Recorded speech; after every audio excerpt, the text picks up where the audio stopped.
Good morning बच्चों, welcome to Comet learning. So last class में हमने life processes in living organism part 1 ये chapter start किया था। तो इस चैप्टर में हमने क्या क्या देखा था, हम देख रहे थे the most important process which is life process में हमारा था respiration. Now respiration is very important because इसमें हमारी एनर्जी प्रोड्यूस होती है, हमारी एटीपी बनती है जो कि उस प्रोसेस को परफॉर्म करने के लिए लगेगी, फंक्शन परफॉर्म करने के लिए लगेगी, तो एनर्जी बनने की प्रोसेस। नाउ अब ये जो रेस्पिरेशन है वो हमने देखा था बॉडी लेवल और सेलुलर लेवल पर। सेलुलर लेवल पे भी हमने एरोबिक और एनारोबिक देखा था। एरोबिक यानी कि जहां पे ऑक्सीजन इन्वॉल्व है और एनारोबिक जहां पर ऑक्सीजन इन्वॉल्व नहीं होता। तो हम आज देखेंगे हमारे आज के क्लास में aerobic respiration. What I am saying, aerobic respiration. नाम सुनते ही आपको समझ में आ जाना चाहिए कि बात किसकी हो रही है। अब ये जो एरोबिक रेस्पिरेशन है ये 3 स्टेप में देखेंगे बोला था हमने। इसके लिए 3 रिएक्शन देखेंगे। कौन कौन सी? Glycolysis, glycolysis, yes glycolysis. इसको ही मैंने दूसरा नाम भी बताया था। क्या बताया था? EMP pathway. क्या बोला था? EMP pathway. चलो एक हो गया ग्लाइकोलिसिस। नेक्स्ट सेकंड क्या बताया था? टीसीए, बोले तो tricarboxylic acid cycle. What I am saying, repeat, tricarboxylic acid cycle. और उसी को हम बोलते हैं क्रेब्स साइकिल। उसी को क्या बोलते हैं? Krebs cycle. Now the third one कौन सा है? तीसरा कौन है? यस, ईटीसी रिएक्शन, जिसको बोलेंगे हम इलेक्ट्रॉन ट्रांसफर चेन रिएक्शन। अब ये 3 प्रोसेस इन्वॉल्व होती है हमारी एनर्जी बनाने के लिए। देखो एनर्जी बनाना मतलब अब हम सेलुलर लेवल पे देख रहे हैं, सेलुलर लेवल पे देख रहे हैं तो ये हमारा सेल है। ये क्या है? हमारा सेल है। तो सेल के पास ग्लूकोज है, सेल के पास ग्लूकोज है। क्यों? कहां से आया ग्लूकोज? हमने खाना खाया, कार्बोहाइड्रेट को फिर ब्रेक किया तो एक सिंपल मॉलिक्यूल मिला, जो मिला हमको ग्लूकोज। अब फिर इसको देंगे हम ऑक्सीजन, क्योंकि इसको ऑक्सीडाइज कराना है, हमको ऑक्सीडाइज्ड कराना है यानी कि ब्रेक कराना। ठीक है, हम इसको क्या कराएंगे? ऑक्सीडाइज्ड कराएंगे। फिर हमको मिलेगी क्या? हमको मिलेगी एनर्जी, जो कि है हमारी एटीपी। इसके साथ मिलेगा H2O, इसी के साथ मिलेगा CO2। ठीक है, अब ये यहां से लेके यहां तक की प्रोसेस ये तीनों इन्वॉल्व है। पहले ये होगी, फिर ये होगी, फिर ये होगी। ठीक है, यहां तक के समझ रहे हैं मैं क्या बोल रहा हूं? कि इस ग्लूकोज से इस एटीपी ये फाइनल स्टेज कंप्लीट ऑक्सीडाइज्ड होने को ये तीनों रिएक्शन कंप्लीट होगी, तब जाके हमारा ग्लूकोज पूरी तरीके से ऑक्सीडाइज्ड होगा। क्या होगा? पूरी तरीके से ऑक्सीडाइज्ड होगा। तो चलो एक एक करके हम देखते हैं। बहुत इजी है, आपको तो थोड़ा सा दिया हुआ है लेकिन 11th 12th में बहुत डीप में दिया है। तो फर्स्ट स्टेप, फर्स्ट क्या है हमारा? ग्लाइकोलिसिस। क्या है? ग्लाइकोलिसिस। तो क्या होता है ग्लाइकोलिसिस में? अनदर नेम भी बताया मैंने, यस ईएमपी। ईएमपी पाथवे भी बोलते हैं इसको, और मैंने बताया है कि ईएमपी पाथवे क्यों बोलते हैं। ये हम जैसे जैसे चैप्टर में आगे बढ़ते जाएंगे वैसे वैसे मैं बताते जाऊंगा आपको। ठीक है, सो अभी क्या होता है ग्लूकोज। चलो लेट्स चेंज द कलर। अब ग्लाइकोलिसिस में क्या होता है कि हमारे पास ग्लूकोज है, हमारे पास क्या है? ग्लूकोज है। तो ये ग्लूकोज से कन्वर्ट हो जाएगा किसमें? किसमें कन्वर्ट होगा? ये होगा 2 मॉलिक्यूल्स ऑफ पायरुविक एसिड, या जिसको हम पायरुवेट भी बोल सकते हैं, और इसी के साथ 2 molecules of NaDH2 plus 2 molecules of CO2 plus 2 molecules of water. देखो इतनी सारी चीजें मिल रही है, सब 2 मॉलिक्यूल मिल रहे हैं। व्हाट आई एम सेइंग, सबके सब कितने मॉलिक्यूल मिल रहे हैं?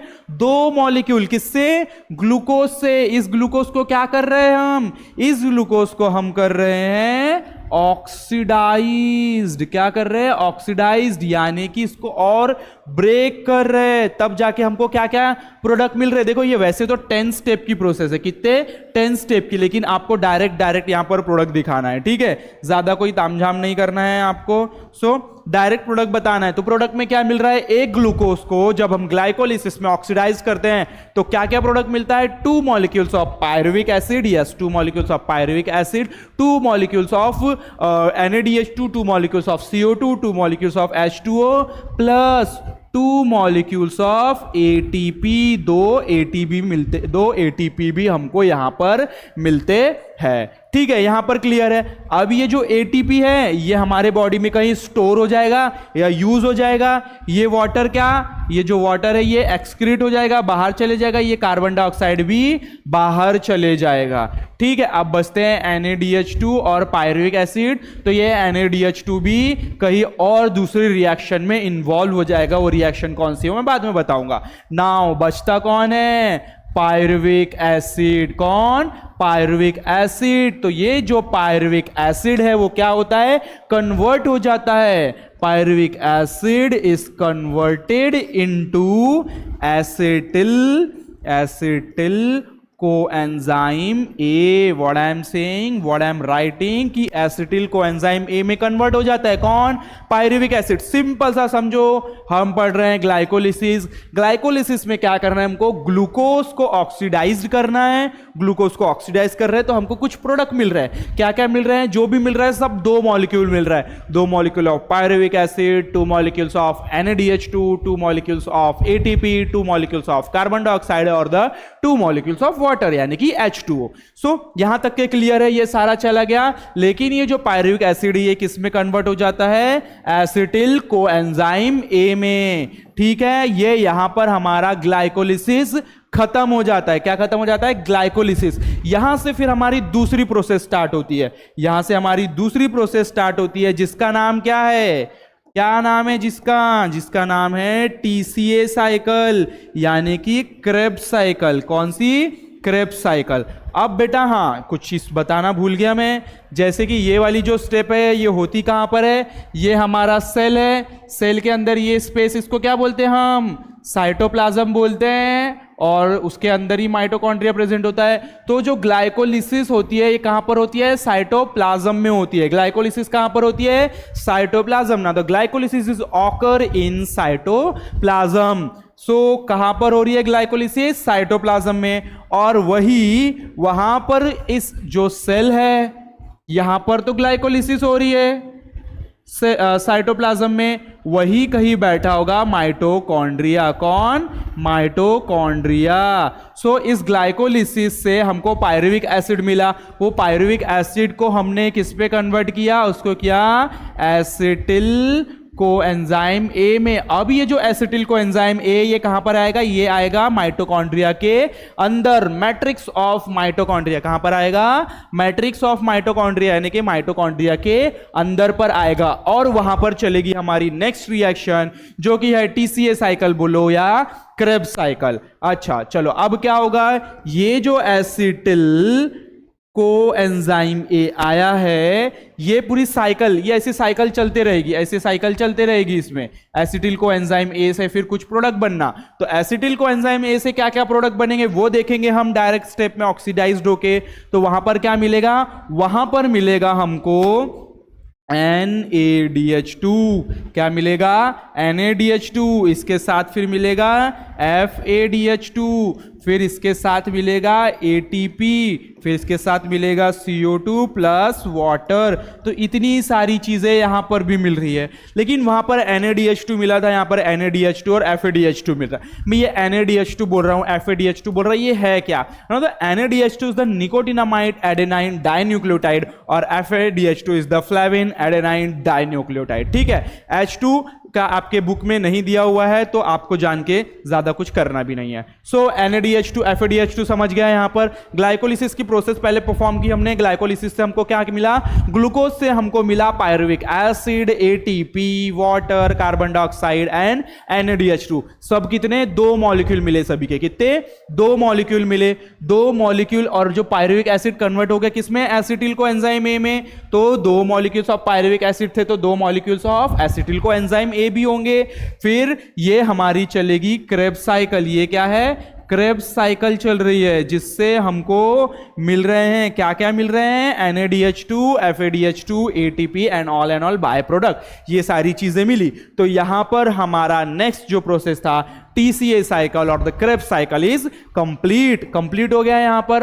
अब देखो, अब बची थर्ड स्टेप क्या है, ETC रिएक्शन, यानी कि इसको क्या लिखेंगे हम, इलेक्ट्रॉन। देखो नाम से समझो क्या बोल रहा है, इलेक्ट्रॉन ट्रांसफर। इलेक्ट्रॉन क्या होंगे, ट्रांसफर होंगे, चेन में होंगे, फिर वो रिएक्शन बोला है उसको। So electron transfer chain reaction.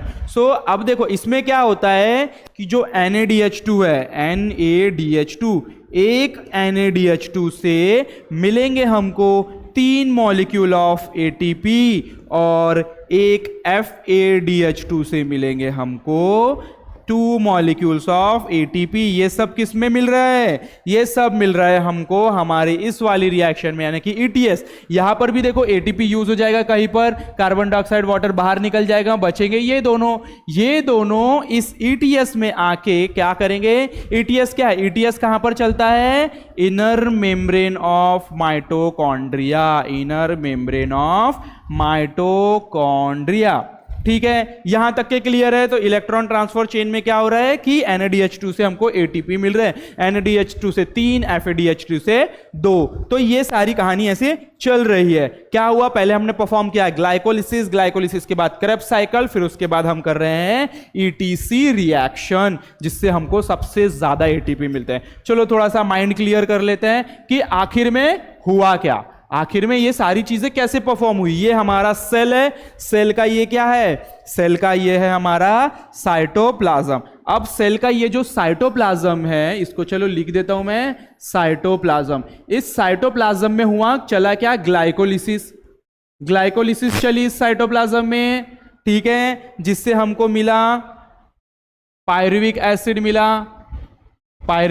मिला। फिर ये पायरुविक एसिड कन्वर्ट हो जाता है, किसमें कन्वर्ट हो जाता है, एसिटिल कोएंजाइम ए में कन्वर्ट हो रहा है, एसिटिल कोएंजाइम ए में। फिर देखो क्या हो रहा है कि यही कहीं दूर दराज बैठा हुआ था माइटोकॉन्ड्रिया। कौन, माइटोकॉन्ड्रिया। अब ये जो एसिटिल कोएंजाइम है, देखो माइटोकॉन्ड्रिया डबल मेम्ब्रेन होता है, ये आउटर मेम्ब्रेन और ये इनर मेम्ब्रेन है वो फिंगर लाइक प्रोजेक्शन होती है। देखो अब क्या हो रहा है यहां पर कि जो एसिटिल कोएंजाइम ए है ये अंदर आ जाएगी, कहां पर, यहां पर मैट्रिक्स में, और यहां पर बनाएगी FADH2 NADH2। फिर जो तीसरी वाली रिएक्शन है हमारी कौन सी, ETC reaction, electron transfer chain reaction, वो होती है इस इनर मेम्ब्रेन पर। कहां पर होती है, इस इनर मेम्ब्रेन पर होती है। तो ये जो इनर मेम्ब्रेन पे ऐसे कॉम्प्लेक्स प्रेजेंट होते हैं, ठीक है। यहां पर ये जो इलेक्ट्रॉन है क्या करते हैं, मूव करते हैं, ऐसे मूव करते हैं, जिससे एनर्जी जनरेट होती है। इस तरीके से 3 प्रोसेस में हमने एनर्जी को प्रोड्यूस किया, ग्लाइकोलिसिस, क्रेब्स साइकिल और द ETC रिएक्शन। यहां तक के क्लियर है। तो अभी इसकी हम थ्योरी देख लेते हैं। ऑब्वियसली सारी चीजें यहां पर क्लियर हो जा रही है। तो हमने लास्ट क्लास में यहां तक के देखा था कि जो एरोबिक रेस्पिरेशन है, glucose is oxidised in 3 steps. कितने स्टेप में ऑक्सीडाइज होते हैं, 3 स्टेप में। कौन कौन से वो step, glycolysis, tricarboxylic acid cycle और the electron transfer chain reaction. देखो किसी को कोई डाउट हो तो प्लीज कमेंट सेक्शन में मुझे बताएं तो मैं आपको क्लियर करूं, ठीक है। यहां तक के क्लियर है। अब एक एक चीजों को हम देखेंगे धीरे धीरे करके कि एग्जैक्ट है क्या। Now the first is the glycolysis. What I am saying, glycolysis. क्या हो रहा है ग्लाइकोलिसिस में, ग्लाइकोलिसिस में वही हो रहा है जो मैंने बताया अभी तक के, यानी कि कहां पर हो रही है, साइटोप्लाज्म में हो रही है। ग्लाइकोलिसिस साइटोप्लाज्म में हो रही थी, यस। आफ्टर दैट जो molecules of glucose is oxidised in the step by step this process. देखो स्टेप बाय स्टेप इस प्रोसेस में क्या मिलता है, देखो बोल रहे 2 मॉलिक्यूल्स मिल रहे हैं। मैंने भी यही बताया था, इसमें 2 मॉलिक्यूल्स मिल रहे हैं, 2 मॉलिक्यूल्स ऑफ ईच, जैसे कि पायरुविक एसिड के 2 मॉलिक्यूल्स मिल रहे हैं, ATP के 2 मॉलिक्यूल मिल रहे हैं, NADH2 के 2 मॉलिक्यूल मिल रहे हैं, and water are also form. ठीक है, वही कहानी जो मैंने बताई थी, बस मैंने एक रिएक्शन के तौर पर आपको समझा और यहां पर आपको वर्डिंग देखने को मिल रही है। अब क्या बोल रहा है कि जो मॉलिक्यूल्स ऑफ पायरुविक एसिड है वो क्या हो जाता है, कन्वर्ट हो जाता है किसमें, एसिटिल कोएंजाइम ए में, यही मैंने भी बताया। और बोल रहा है कि जो 2 मॉलिक्यूल्स ऑफ NaDH2 है और CO2 है वो क्या हो जाते हैं, रिलीज हो जाते हैं इस प्रोसेस के दौरान। देखो ये ग्लूकोज है, ग्लूकोज से पायरुविक एसिड बन रहा है। अगर एरोबिक रिएक्शन है तो ये सारी चीजें मिलेगी। एनारोबिक रिएक्शन हम आगे देखेंगे जब हम एरोबिक पढ़ेंगे। ठीक है, फर्स्ट हो गया complete. Then the second is the tricarboxylic acid cycle, जिसको बोला हमने क्रेब्स साइकिल। देखो ये जो ट्राई कार्बोक्सिलिक एसिड साइकिल है, इसको जिन्होंने बनाया या बताया या फाउंड किया उस साइंटिस्ट का नाम था हैंस क्रेब। क्या नाम था, हैंस क्रेब, जिसके वजह से इसको हम बोलते हैं क्रेब्स साइकिल। सो देखो क्या बोल रहा है कि both molecules of acetyl coenzyme A, acetyl coenzyme A बना था हमारे ग्लाइकोलिसिस में, pyruvate acid is converted into acetyl coenzyme A, है ना। वही एसिटिल कोएंजाइम ए कहां पर आएगा, इस साइकिल में आएगा, और ये कहां पर चलेगी, माइटोकॉन्ड्रिया में। देखो माइटोकॉन्ड्रिया के अंदर। Now the cyclic chain of reaction called try carboxylic acid cycle is operated on in the mitochondria. अब जो एसिटिल पार्ट है वो क्या हो जाएगा, कंप्लीटली ऑक्सीडाइज्ड हो जाएगा। और देखो हमको क्या क्या मिलेंगे, कार्बन डाइऑक्साइड मिलेगा, वाटर मिलेगा, ये देखो NaDH2 मिल रहा है, FADH2 मिल रहा है, वहां पर भी हमको मिला था NaDH2 और FADH2। अब यही NaDH2 और FADH2 आगे जाके ATP बनाएंगे।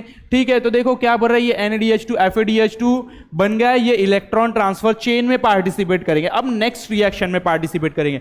देखो ये इनर मेम्ब्रेन ऐसे कॉम्प्लेक्स प्रेजेंट होते हैं, इलेक्ट्रॉन के ट्रांसपोर्ट से यहां पर एनर्जी जनरेट होती है। Now to due to this 3 molecules of ATP, 3 molecule of ATP बन रहे थे, किससे, NaDH2 से, FADH2 से, किससे, NaDH2 से, FADH2 से, NaDH2 से। नाउ NaDH2 से 3 ATP बन रहे हैं और 2 मॉलिक्यूल्स बन रहे हैं FADH2 से। ठीक है, 2 मॉलिक्यूल किससे बन रहे हैं, FADH2 से। Beside ATP water molecules are also formed in reaction.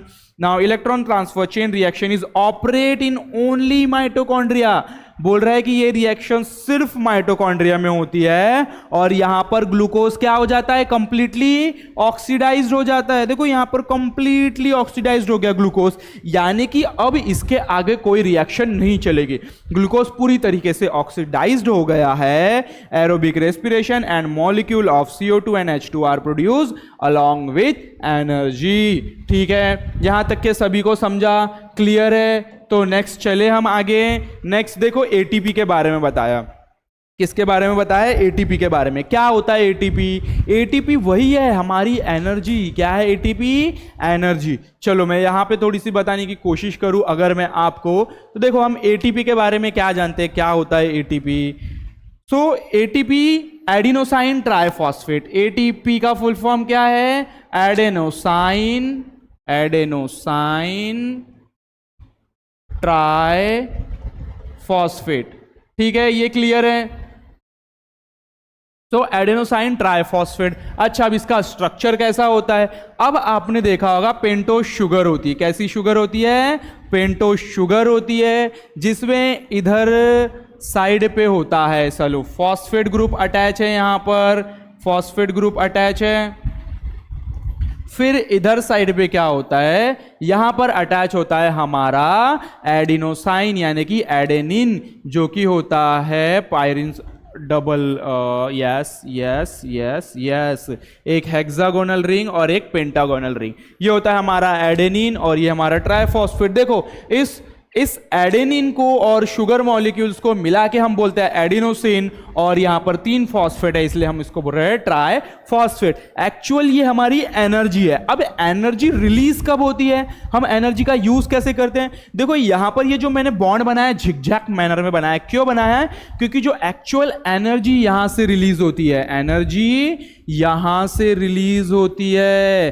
कैसे, देखो कोई भी चीज जब टूटती है, ब्रेक होती है या उसके बॉन्ड टूटते हैं, तो वहां से एनर्जी रिलीज होती है। तो जब ये वाला बॉन्ड ब्रेक हो जाए, ठीक है, जब ये वाला बॉन्ड ब्रेक होता है तब जाके एनर्जी बनती है। ये फॉस्फेट अलग हो जाएगा। अब यहां पर 3 फॉस्फेट थे तो हमने इसको ट्राइफॉस्फेट बोले थे, लेकिन अब इसको हम क्या बोल सकते हैं, इसको हम ADP बोल सकते हैं। क्यों? क्योंकि एडिनोसाइन तो है बट ये फॉस्फेट कैसे हो गए, डाइफॉस्फेट हो गए। पहले ट्राई थे, एक रिलीज हो गया, दो बचे, सो इसको बोलेंगे अपन डाइफॉस्फेट। ठीक है, एनर्जी के और भी बहुत सारे ATP यहां पर देखते हैं। ATP के बारे में क्या बताया, वही राइबोज शुगर है और ये सारी चीजें। फिर यहां से देखो एनर्जी क्या हो गई, रिलीज हो गई एनर्जी। एनर्जी का करेंसी क्या है, ATP। नाउ क्या बोल रहा है कि adenosine triphosphate is energy rich molecule. कैसा है, एनर्जी रिच मॉलिक्यूल है, stored in the bonds by which phosphate group are attach. कहां पर स्टोर है, बॉन्ड के फॉर्म में स्टोर है, जो कि दो फॉस्फेट के बीच में अटैच है। Now this molecules are stored in the cell as per need. अपने सेल पे क्या करते हैं, स्टोर कर रखते हैं नीड के हिसाब से। ATP triphosphate molecule form from adenosine ribo nucleoside. It contain a nitrogenous base, उस पे नाइट्रोजिनस बेस है। भाई जो हम एडिनोसाइन यानी कि एडेनिन बोल रहे हैं वो क्या है, वो नाइट्रोजिनस बेस है। आपने नहीं पढ़ा क्या, एडेनिन, साइटोसिन, यूरासिल, ग्यूएनिन, ये क्या है, ये सारे क्या है, ये नाइट्रोजिनस बेस है। तो नाइट्रोजिनस कंपाउंड से बना है, जैसे कि एडेनिन और पेंटोज शुगर, वो की राइबोज और 3 फॉस्फेट ग्रुप से बना है। Now, as per the need, energy is derived breaking the phosphate bond. जैसे जैसे एनर्जी की जरूरत होती है वैसे वैसे फॉस्फेट बॉन्ड को तोड़ते रहते हैं और एनर्जी यूज करते रहते हैं। Hence, देखो बोल रहे हैं ATP is called as energy currency of the cell। क्या बोला है, energy currency of the cell. चलो एक छोटी सी बात डिस्कस करते हैं कि हम क्या बोल रहे हैं, हमने क्या किया, कार्बोहाइड्रेट खाया, उससे हमको ग्लूकोज मिला। कार्बोहाइड्रेट खाया, उससे हमको ग्लूकोज मिला, उस ग्लूकोज को ऑक्सीजन के साथ ऑक्सीडाइज किया, तब जाके हमको एनर्जी मिली। वो भी 3 स्टेप देखे उसके हमको कैसे मिली। तो आपने देखा होगा कि जब हमारी बॉडी सबसे ज्यादा प्रीफर कार्बोहाइड्रेट को करती है, किसको, कार्बोहाइड्रेट को करती है, कि जब हम हमारे बॉडी में कुछ भी कार्बोहाइड्रेट रहता है तो वो उससे एनर्जी बनाती है। अब जैसे कि मैंने कुछ चीजें खाई जिसमें कार्बोहाइड्रेट भी था, फैट भी था, लिपिड भी था, ठीक है। अब हमारी बॉडी ने एनर्जी बनाते टाइम कार्बोहाइड्रेट को ब्रेक कर लिया, बचे फैट, लिपिड्स, ये सारी चीजें, प्रोटीन, ये क्या हो जाएगी, स्टोर हो जाएगी बॉडी में, डिपॉजिट हो जाएगी बॉडी में, होने लगेगी, इनका डिपॉजिशन होने लगा बॉडी में। तो जब हम कार्बोहाइड्रेट, फैट सब साथ में लेते हैं तो बॉडी में फैट आने लगता है। बोलते हैं ना ये बहुत मोटा है, चबी है। ये मोटापा आता कैसे है कि आप कार्बोहाइड्रेट का ज्यादा खाते हो, उसके साथ भी आप फैट ले रहे हो, तो फैट क्या होगा, यानी कि लिपिड क्या होगा, आपका डिपॉजिट होते जाएगा और कार्बोहाइड्रेट यूज होते जाएगा। इसीलिए आपने देखा होगा जो बंदा बहुत मोटा हो जाता है, बोलते हैं अनहेल्दी है, उसको हेल्दी होने के लिए वो क्या बोलता है कि मैं डाइट करूंगा।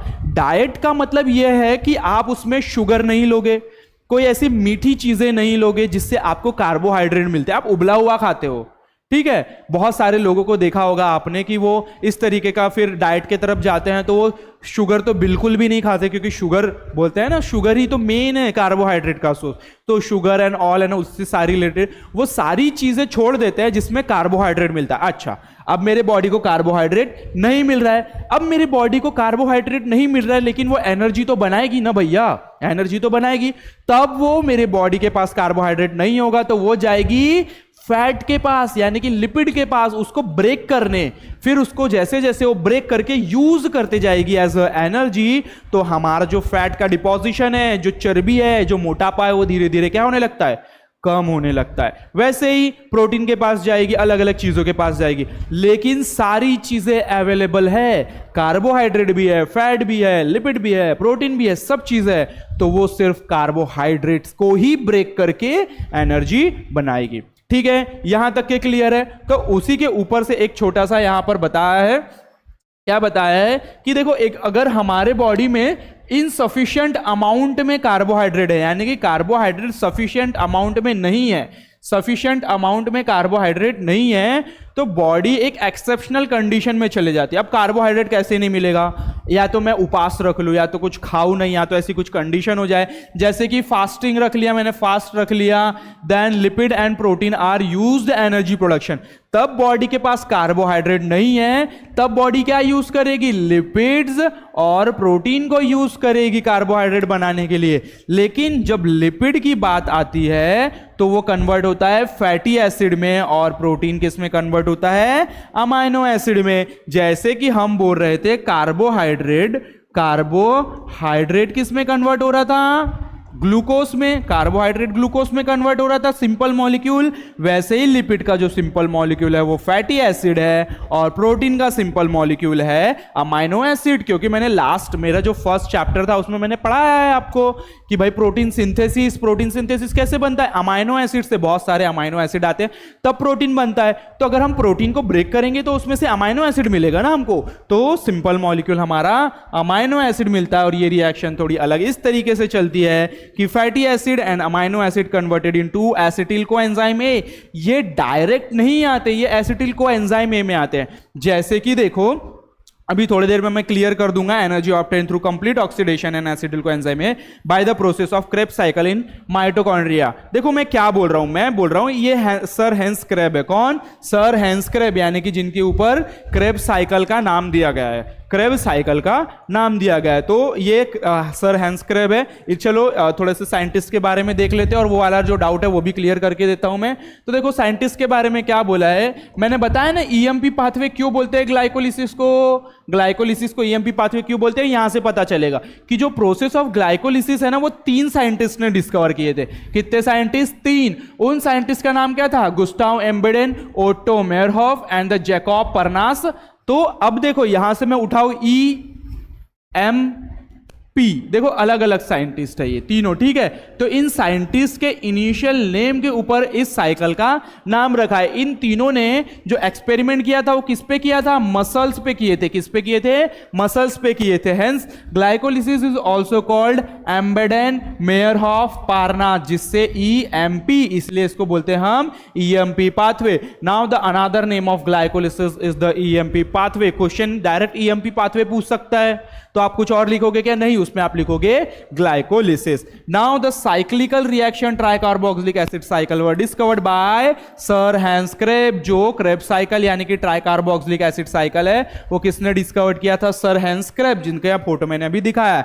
Hence this cyclical process is also called Krebs cycle. He has been awarded for Nobel Prize. उसके लिए उनको नोबेल प्राइज भी मिला था 1953 में। ठीक है, यहां तक के क्लियर है। तो अब हम एक चीज जो मैं आपकी क्लियर करने वाला था ये कि देखो अगर हमारी एनर्जी प्रोटीन से बन रही है तो कैसे बनेगी, कार्बोहाइड्रेट से बन रही है तो कैसे बनेगी, और लिपिड से बन रही है तो कैसे बनेगी। देखो ये वाला पाथवे तो हमने देखा, कार्बोहाइड्रेट से ग्लूकोज का ग्लाइकोलिसिस होता है जिससे पायरुविक एसिड मिलता है, फिर वो एसिटिल कोएंजाइम ए बनता है, फिर क्रेब्स साइकिल में जाता है, फिर आगे जाके हमको एनर्जी बनती है।